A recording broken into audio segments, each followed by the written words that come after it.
The world around us speaks a very large number of languages, and humans are united by speaking about 7,000 different languages. And this number is really scary.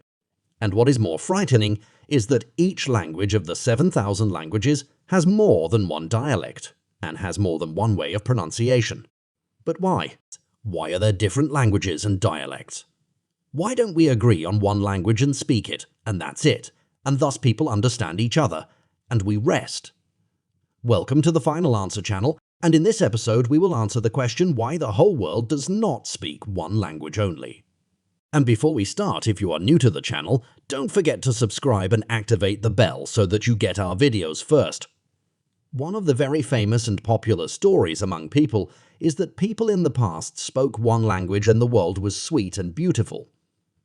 But one day some people decided to build a very high tower to reach the sky, and this tower in particular was in the city of Babylon.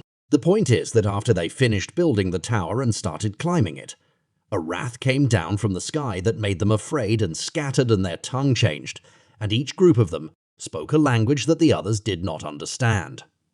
And despite the widespread of the story, there is no evidence for it, and it is referred to as a semi-myth.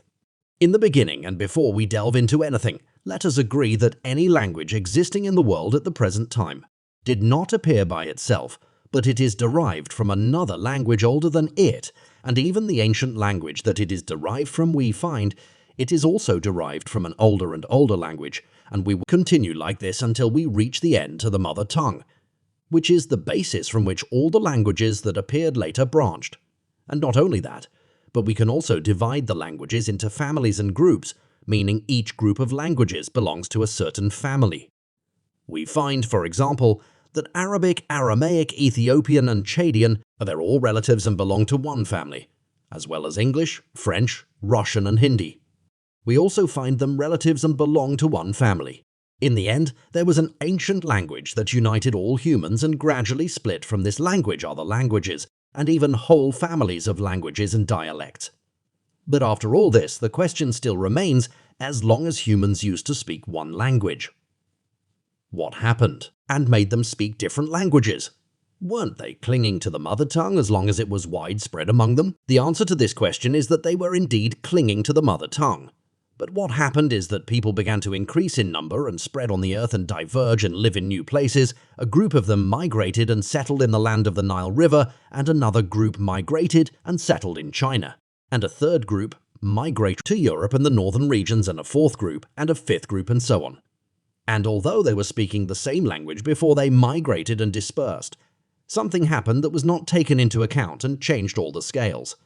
Each group of humans that moved to a place found new things in the environment they lived in, so they had to invent names for these things to be able to deal with them. Let's assume that there are two friends named Adam and Thomas who lived together, but over time and spread, each of them had to migrate with his family to a remote and secluded place, and during Adam and his family's journey they saw a strange animal similar to a donkey with white and black stripes on its body.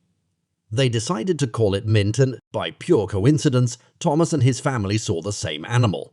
But because they are in a place isolated from Adam and his family, they also decided to name it with a name from them, and they chose the name Samson. And after 10 years, Adam and Thomas met again. And Adam was surprised that Thomas was riding on the mint and holding a wooden stick in his hand and hitting it with it. He got angry and he said to him, "Shame on you, son. Why do you hit the mint like this?" Thomas answered him and said to him, "Mint what, son? This is Samson from here." A moment of silence and looks of astonishment and the sound of the field cricket. And the two wondered. The problem is not that the wild donkey is called Mint or Samson.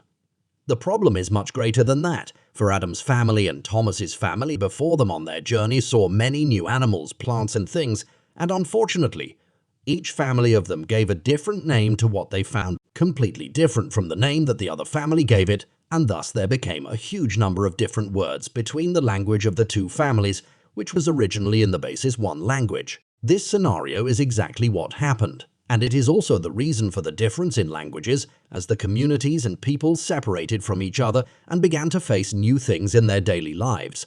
So they had to invent new names for these things to be able to deal with them. And not only in the things existing in nature such as animals and plants, but also in the tools and equipment that appeared in their lives gradually. such as the bed, the chair, the weapons and the authority. All these had different names. And if the period that separated between Adam's family, Thomas's family, was 10 years, the ancient peoples were separated and isolated themselves for thousands of years. Imagine 1,000 years of vocabulary and new words.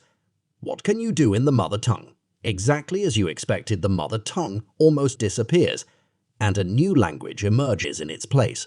In fact, the change in the vocabulary and words of the language is not the only reason for the difference in languages in the world. The way of pronouncing the language and the way of using its vocabulary differs from one generation to another among the people of the same language, and although this change is relatively slow, it is very effective. For example, the English language changes from year to year.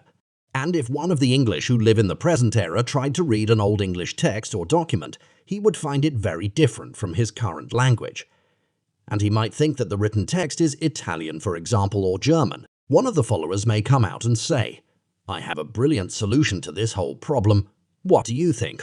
Let's invent a new and easy language that is a global language, and we agree as humans to use this language only and learn it all. And over the years there will be one language that all humans use in all parts of the world and facilitate transactions and relations between countries, something like the euro roughly, I say to you." A beautiful idea, but unfortunately we as humans have tried to apply the suggestion you mentioned more than 300 times so far, and all of them failed. Indeed, humans have tried more than 300 times, and the most famous languages they invented are Esperanto, which is a global language invented by scientists in the last century as an attempt by them to spread it to all humans who live on the planet Earth. And it was an easy and fun language, and indeed it was supported by a large number of countries and international organizations, and thousands of people learned and spread in Russia, Europe, the Americas, China and Japan, and in some parts of the Arab world. But after a few years Esperanto began to wither and fade, and the main reason for the failure of the idea of unifying a fixed language on everything in the world is that it is very difficult for peoples to give up their mother tongue that represents their identity and history, and why. For the sake of a new language that has no civilizational or historical heritage. And the strange thing is that if we assumed, for the sake of argument, that we succeeded in unifying the language, and there was one language that the whole world speaks, we would be surprised that over the years each group of people would start to distort the language a little. And everyone spoils the language of the other and ends up creating from the mother tongue this infinite number of languages like the current situation we live in. And a large number of thinkers see that despite the tremendous progress that humanity has reached, the idea of unifying a fixed language on everything is very difficult, and the dream of unifying the language is still impossible for some of them, and a suspended hope for some others. Thank you all for watching this video. We hope that it added value to you and that you learned something new. Don't forget to subscribe to the channel and activate the bell button to get notified of every new video we offer. We also want to hear your opinions and suggestions in the comments, so don't hesitate to share your thoughts and requests for future video topics. Thank you again, and see you in the next videos.